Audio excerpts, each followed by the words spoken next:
Bonjour, je suis Tariq Zniber, je travaille à l'ADAF Arbres et Sols Vivants. J'accompagne les agriculteurs sur leur pratique de semis sous couvert végétal qui se base sur 3 piliers, donc la réduction du travail du sol, les couverts végétaux et la diversification des assolements.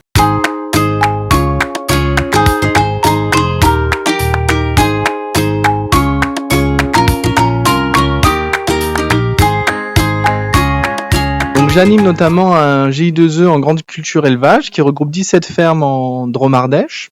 Un GI2E, c'est un groupement d'intérêt économique et environnemental soutenu financièrement par la DRAF, dans lequel il y a de l'animation d'échanges de pratiques entre agriculteurs qui sont souvent isolés par rapport à leurs voisins notamment.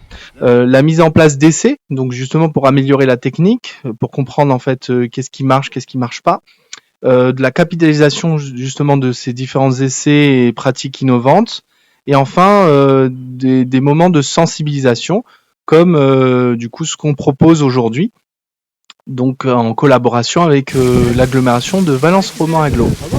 Donc ici on est chez Dore Mathieu à Montélier, en semi-direct sous couvert depuis près de 15 ans, et pour qui il y a encore une difficulté technique d'implantation de couverts végétaux d'été, qui est partagé aussi par l'ensemble du groupe. Donc un couvert végétal d'été, c'est des plantes installées à partir de fin juin, après une céréale d'hiver, et qui vont avoir de nombreux bénéfices, comme la couverture des sols, le captage d'azote atmosphérique quand on y met des légumineuses, et le captage des nitrates qui pourraient se retrouver dans les nappes phréatiques s'il y a des orages par exemple. Elles vont aussi limiter les déchaumages qui consomment du gasoil et peuvent créer des problématiques d'érosion. Donc la difficulté dans l'implantation de ces couverts, c'est surtout les sécheresses de plus en plus récurrentes depuis 4-5 ans, ainsi que l'ambroisie et les graminées d'été. Là c'est loupé, parce qu'on a broyé trop à ras et tard.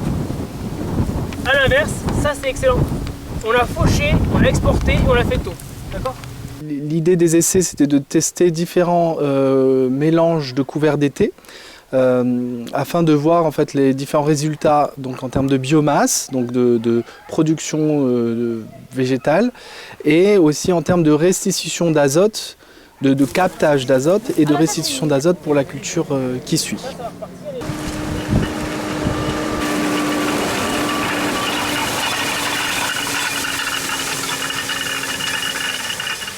On a quand même des leviers techniques qui nous permettent de réussir l'implantation de ces couverts et qu'on a essayé sur les différentes fermes du groupe, donc notamment la profondeur de semis qui se fait à 4-5 cm, la gestion des adventices et la gestion des pailles. Sur les piliers qui permettent la réussite des couverts, il y en a d'autres à rajouter qui sont plus d'ordre technique, par exemple le fait de devoir moissonner haut les pailles si on sème avec un semoir à disque, parce que du coup le semoir à disque va avoir tendance à mettre de la paille dans le sillon.